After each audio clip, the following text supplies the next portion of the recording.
Em Portugal, a banca transformou-se num verdadeiro banquete.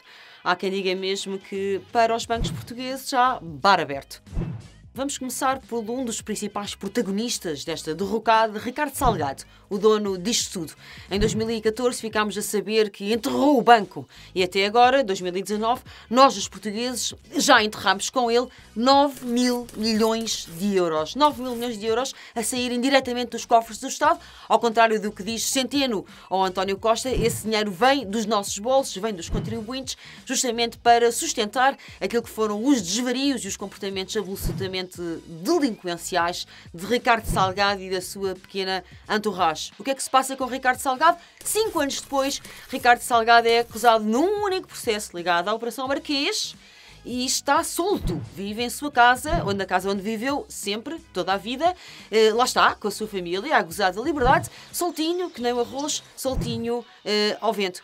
Ricardo Salgado é defendido pelo filho do Proença de Carvalho, sendo que o Proença de Carvalho é aquele que é o CEO do grupo de comunicação social, que inclui o Diário de Notícias e outros órgãos de comunicação. Mas o bar aberto, o banquete, não fica por aqui. Temos também o caso de Oliveira e Costa, que aliás foi pelo qual tudo, na verdade, começou, que tinha um banco que se chamava o BPN.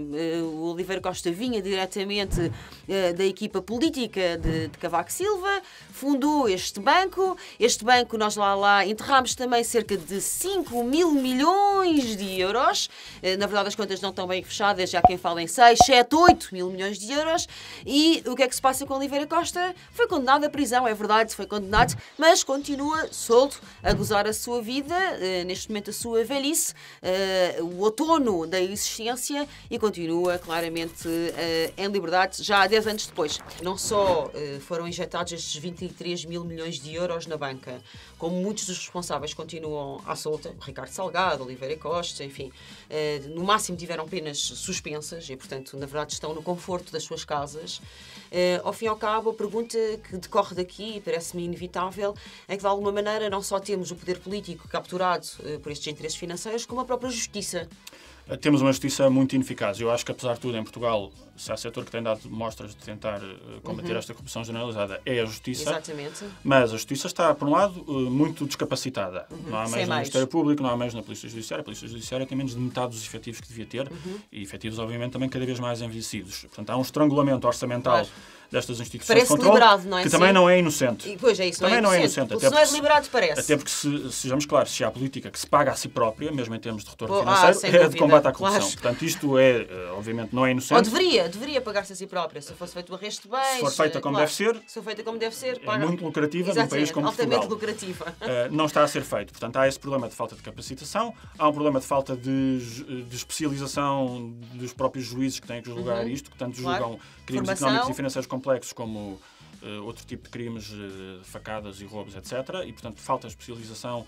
É preciso perceber que as provas têm que ser apreciadas de outra maneira. Claro. Não há essa capacidade. Temos um código de processo penal que já temos visto nos casos de Armando Vara ou de Duarte Lima, que permite recursos que nunca mais acabam e, portanto, é um incentivo a que as coisas nunca se resolvam. Claro. É garantístico, mas costuma-se dizer-se que é muito garantístico em relação às garantias dos arguídos, o que não seria mau. Eu sou muito a favor das garantias dos arguídos. Mas o garantístico é outro garantístico. O que o Código de Processo Penal garante é a ineficácia da justiça. Temos também o caso de Jardim Gonçalves, que em 1985 fundou o BCP, o Banco Comercial Português. Teve vários problemas internos, várias guerras, acabou por sair do banco, foi condenado também, mas também, uma vez mais, com pena suspensa. Dá imenso jeito, continua também a viver em liberdade e, coisa extraordinária, não só vive em liberdade, como vive bem. Vive até de uma forma bastante faustosa. Sabe porquê? Porque Jardim Gonçalves, que foi preso, foi condenado por esses crimes todos ligados à atividade bancária, oferece uma pensão de 160 mil euros por mês. 167 mil euros por mês. Ora, as várias tentativas de lhe tirar essa pensão mensal de 167 mil euros por mês têm esbarrado no tribunal e, portanto, não têm tido qualquer sucesso. Temos também o caso de João Rendeiro, um banqueiro de alto perfil, perdão, assim é que acabou também por ser condenado com pena suspensa e, portanto, goza também liberdade, foi 5 anos de pena suspensa e, portanto, nada de especial se passa, a não ser, claro, foi mais uma instituição salva com o dinheiro dos contribuintes. Temos também o caso de Tomás Correia, que está acusado na Operação Marquês também, sobre o qual impendem várias suspeitas graves e que ainda agora, em dezembro de 2018, voltou a ganhar as eleições para o Montepio, sustentado, apoiado, suportado pela fina flor, a nata da sociedade portuguesa, de todos os quadrantes políticos, aos quadrantes financeiros, até aos artistas, músicos, escritores, etc., que o levaram num andarilho de novo até ao topo da banca. Estamos à espera que caia a qualquer momento. Aquilo que os cidadãos neste momento sentem é que, efetivamente, a democracia acabou por os desprezar em absoluto, não se importa com eles, não quer saber deles, ou seja, não existe o bem comum e o interesse público, como o João Paulo Batalha estava a dizer, aquilo que importa é acautelar os interesses do grande setor, do grande domínio financeiro, económico, e, portanto, os interesses dos cidadãos não são auscultados nem são atendidos, e, portanto, como sentem que a democracia os despreza, acabam também, de certa forma, por, quando têm oportunidade para isso, desprezar a democracia. Não votando, não é? Ou a abstenção em Portugal, de facto, Sim. É um problema gravíssimo, ou então, como já tem sucedido em vários países europeus, ou fora da Europa, aderindo àquilo que chamamos de movimentos populistas, não é assim? Exatamente, que nós não estamos livres de que isso aconteça em Portugal. Nem pouco mais ou menos. Nem pouco mais ou menos, embora haja um discurso autossatisfeito, porque os partidos tradicionais ainda se mantêm à medida que nos outros países da Europa se vão esboroando. Nós não estamos livres disso. Aliás, nós também temos muitos elementos de populismo nos próprios partidos instalados. Exato. Exatamente porque há uma prioridade nunca assumida que é defender estas castas de poder e, portanto, todo o dinheiro que tiver que ser usado em resgates bancários, em parcerias público-privadas, em rendas energéticas, claro. Usa-se. Esse dinheiro é intocável. Com as sobras, nós podemos tentar manobrar políticas públicas e dar subsídios ou aumentos aqui e aqui para tentar conter alguma insatisfação social. Popular, mas são os restos. São os restos. Porque a política pública, não assumidamente, mas de forma absolutamente clara, está para alimentar estes mecanismos de captura do Estado. O que é que se passa é que desde o governo de Sócrates, passando pelo governo de Passos Coelho, pelo governo de António Costa, tudo começou já com a nacionalização do BPN, seguiu-se a falência fraudulenta do BPP, as recapitalizações sucessivas da Caixa Geral de Depósitos, do BPI, do BCP, com as ajudas da Troika, a reestruturação do Banif, estes sobressaltos no Montepio e, claro, o BES. Portanto, os números falam por si e, no mínimo, podem gerar revolta e indignação. Na verdade, em 10 anos, de 2008 a 2018, nós metemos na banca, nós, os contribuintes, dos nossos salários, dos nossos bolsos, 23 mil milhões de euros. Isto equivale sensivelmente a 23 pontos Vasco da Gama. Como é que o João Paulo Batalha olha para esta situação? Bem, a primeira coisa que é preciso perceber é que esta crise da banca, que se manifesta com uma sucessão enorme de bancos que afinal eram mal geridos e que criaram imensos buracos, é muito mais do que uma crise da banca, é uma crise do regime.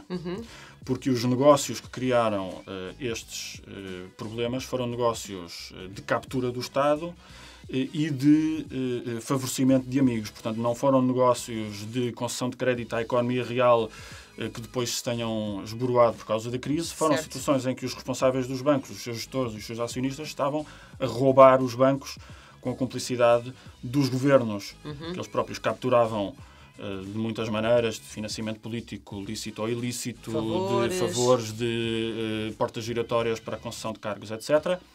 E que depois deram este buraco monumental. E o que nós vimos nas várias modalidades de nacionalização, resolução, de lidar com o problema, nós nacionalizamos bancos de muitas maneiras criativas, é que o mecanismo de captura do Estado mantém-se, esse nem a crise derrubou. E como o mecanismo de captura do Estado se mantém, não só os responsáveis não são responsabilizados, como mantêm algum do seu poder e mantém os elementos de controlo dos decisores públicos. Ora, mais ou menos cada português, com o dinheiro que foi metido na banca, deu um crédito à banca de 1.500 euros. Lá em minha casa, por exemplo, nós já devíamos ter, se não tivéssemos dado esse dinheiro para a banca, já teríamos mais ou menos uma conta poupança de 10.000 euros só à custa destes delinquentes. Você faça as contas, veja lá quanto é que teria em sua casa se não tivesse que dar 1.500 euros por cabeça a estes bandidos, a estes patifes da banca portuguesa. Haja o que houver, o contribuinte paga, porque as instituições que deviam estar a atuar, quer no âmbito regulatório, quer no âmbito político, estão capturadas por este sistema financeiro. Portanto, o sistema financeiro, na verdade, não faliu, porque ele mantém-se intacto, e sempre que é preciso capital, vão buscá-lo onde o há, que é aos bolsos dos contribuintes, para manter completamente intacta a cultura e a estrutura de poder. Bom, mas o que é que se passa? Isto tudo aconteceu no mundo, começou a crise de 2007, veio esta derrocada financeira, os bancos caíram, tipo sucessão de peças de dominó, e no mundo as coisas estão melhores, estamos prontos para enfrentar uma possível nova crise financeira, não estamos, ela vai acontecer, Portugal está robusto, conseguimos construir as necessárias fundações e defesas para que isto não volte a acontecer. Não, não é verdade. Bom, em primeiro lugar, deixa-me dizer que o ex-presidente do BCE, do Banco Central Europeu, o Jean-Claude Trichet, diz que a nova crise está aí e ela vai aparecer e que vai ser tão ou mais perigosa que a crise de 2007. Também o Nouriel Roubini, um conhecido economista, que aliás é dos poucos, de alguma forma conseguiu prever a crise de 2007, já anunciou uma nova para cerca de 2020, para o ano. Ora bem, há vários fatores de preocupação. A China, que está demasiado alavancada, os financeiros americanos neste momento a fazerem jogadas de elevadíssimo risco, os bancos centrais já não deterem das mesmas munições e da mesma artilharia que possuíam em 2007, o facto de como não há, de facto, investimento produtivo, os super ricos aos países que têm excedentes apostarem sobretudo em atividades especulativas que efetivamente não geram, não criam emprego e que são fonte de uma enorme instabilidade. Há o problema do crédito imobiliário, o crédito ao consumo a disparar, o crescimento do índice bolsista que aumentou 14% na última década e que efetivamente não é sustentado em absolutamente nada. Ou seja, estamos piores do que em 2007. O que é que se passava em 2007? Em 2007 passava-se isto que aconteceu na banca portuguesa. Passava-se uma total desregulamentação do setor financeiro, passava-se que havia produtos que eram estruturados em excesso e altamente complexos, que às vezes nem os próprios gestores, nem os próprios bancários conseguiam perceber exatamente que produtos é que estavam a vender. Era uma engenharia financeira tal. Havia o valor das hipotecas em relação ao valor dos imóveis que estava clarissimamente inflacionado. Havia os prémios de desempenho dos gestores que eram absolutamente desproporcionais e estavam sempre indexados aos resultados, potenciando esta sede, esta gana, esta avidez total sempre da obtenção de resultados a qualquer custo. E, claro, havia uma enorme conivência, um enorme conluio das entidades supervisoras e das entidades reguladoras dos bancos de Portugal, das CMVMs, etc., que em vez de cumprirem escrupulosa e rigorosamente o seu papel, assobiavam para o lado e muitas vezes acabavam por ir todos comer da mesma gamela. Não cumpriram o seu papel porque são extensões do mesmo sistema. Nós não temos, de um lado, o ladrão e do outro, polícia. Os reguladores não regulam. Os reguladores são extensões do próprio sistema que deviam estar a regular. E nós vemos isso nas portas giratórias entre reguladores e regulados. Vemos no caso do próprio governador do Banco de Portugal, que teve uma participação direta em créditos ruinosos e contra os parceiros técnicos na Caixa Geral de Depósitos. Ou a Elisa Ferreira, que é casada Elisa Ferreira, que seria a sucessora, caso Carlos Costa fosse afastado, que está nos mesmíssimos conflitos de interesses e ainda tem uma perninha na política. Portanto, é uma cultura de poder. Vítor Constâncio, ex-governador do Banco de Portugal também, enfim. Portugal, ex-líder do PS. Portanto, nós temos toda uma lista. Isto é, na verdade, o que faliu não foi o setor financeiro, porque para isso há sempre dinheiro. O que faliu, em grande parte, foi o regime. Ou seja, durante estes anos todos, os bancos acumularam imensos lucros absolutamente inimagináveis.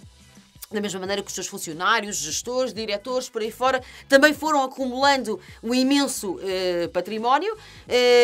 Enfim, havia toda esta cultura do bónus que não beneficiava, com certeza, a cultura da responsabilidade. Agora, o pior é que, em vez de nós termos aprendido alguma coisa com a crise bancária de 2007, em vez de termos aprendido alguma coisa com a crise do subprime, com a exploração da moeda, nós não aprendemos absolutamente nada. E que, com a administração Trump, mas um pouco por todo o mundo, aquilo que acontece neste momento é um retrocesso brutal na supervisão bancária. A seguir à queda do Lehman Brothers, em 2007, efetivamente houve algum trabalho, porventura não suficiente, mas algum trabalho no sentido de fortalecer, robustecer a banca, em termos de supervisão, regulação, controlo, garantir uma série de regras e a observação de uma série de regras e de normas que efetivamente não estavam a ser cumpridas e que tinha sido uma das razões pelas quais tinha levado à derrocada financeira. Isso aconteceu nos Estados Unidos, aconteceu também em parte na Europa, mas aquilo que estamos a assistir agora, não só com a administração Trump, mas um pouco por toda a parte, é que um pouco essa vontade de mudança que despontou nessa altura já morreu na praia. Sim. Não é? Portanto, há neste momento um enorme retrocesso, um retrocesso gravíssimo relativamente a essa vontade. Na verdade, nós nunca recuperámos bem da crise de 2007. A recuperação, todos os estudos mostram que a recuperação dessa crise foi a mais lenta de todas, desde do pós-guerra, da Segunda Guerra Mundial. Portanto, de todas as crises que nós passámos, a recuperação desta, de facto, foi mínima, foi mesmo só um bocadinho de nada, e, na verdade, nós não nos preparámos para a próxima crise. Ou seja, a banca continua extremamente frágil, continua a ser um barril de pólvora pronto a explodir a qualquer momento. E a pergunta que eu lhe faço, João Paulo Batalha, é: neste cenário, como é que foi possível, depois de tudo o que passámos em 2007, 2008, 2009, 2010, com todas as dificuldades, como é que foi possível nós termos agora revertido o pouco que tínhamos conseguido fazer, as poucas conquistas que tínhamos conseguido fazer, e neste momento está outra vez bar aberto para os bancos, não é? Já não é banco, é banquete. Foi possível exatamente porque a democracia é um sistema para funcionar em que devia ser um sistema em que todos os cidadãos têm voz e todas as vozes são ouvidas. Uhum. O que nós temos hoje, e não só em Portugal, de facto é um problema global, é que todos os cidadãos têm voz no sentido em que têm a liberdade de expressão, mas nem todas as vozes são ouvidas. Pois. E o que aconteceu é que quando passou o embate maior do escândalo, da forma como os bancos foram geridos e da crise do subprime, e depois que se estendeu ao mundo inteiro, os cidadãos não continuaram envolvidos, empenhados. E, portanto, os poderes que estão organizados, que são estes grandes poderes dos interesses e das finanças, continuam a fazer o seu lobby e, portanto, conseguiram reverter muitas das medidas. Esses não pararam. E esses nunca pararam. Nunca. Esses, nunca dormem. Ficaram mais discretos durante algum tempo para que o pior da indignação passasse, mas lá estão, organizados e com capacidade de colocar as pessoas nas administrações públicas e nos governos e fazer lobby muito direto. A grande maioria teve que deixar de reportar as informações sobre o crédito concedido, bem como sobre as hipotecas, portanto não precisam mais de prestar informações sobre isso. E, aliás, por exemplo, o presidente Trump acabou mesmo por nomear para os organismos fiscalizadores direções que terão como missão cancelar as fiscalizações que já estavam em curso, bem como suspender a aprovada contratação de funcionários que se destinavam à fiscalização. Portanto, em Portugal, acresce que, além desta fiscalização não funcionar, já sabemos que as pessoas que estão no Banco de Portugal estiveram antes na banca comercial, estiveram antes no governo, não estão a encontrar ou vão para o governo, as portas giratórias são totais e absolutas, a promiscuidade é o pão nosso de cada dia, porque estão sempre todos na mesma cama e à mesma mesa. Em Portugal isto ainda é um bocadinho pior. E é um bocadinho pior porquê? Bom, porque, em primeiro lugar, a banca portuguesa continua cheia de dívidas e, portanto, todo aquele rosário que elenquei há pouco, do BPN ao BES, a verdade é que a coisa não está assim muito melhor. O investimento está em mínimos históricos. O crédito às empresas também enfrenta grandes dificuldades e, portanto, a economia portuguesa continua a evidenciar uma falta de investimento gritante, uma falta de poupança também muito vincada, e há também, como vocês sabem, um boom do imobiliário e do crédito à habitação que nada favorece a robustez da economia. Portanto, antes da crise de 2007 já tínhamos todos os sinais já à vista da desregulação financeira, do dos derivados financeiros absolutamente sobrevalorizados, mas também um grande apoio, um apoio cego e claramente promíscuo das agências de rating. Tínhamos também os créditos hipotecários de elevadíssimo risco, o tal subprime, que funcionaram como um rastilho para a crise. Queres saber como apoiar este projeto, como apoiar este canal? Segue o link, todas as instruções estão na caixa de descrição. Obrigada!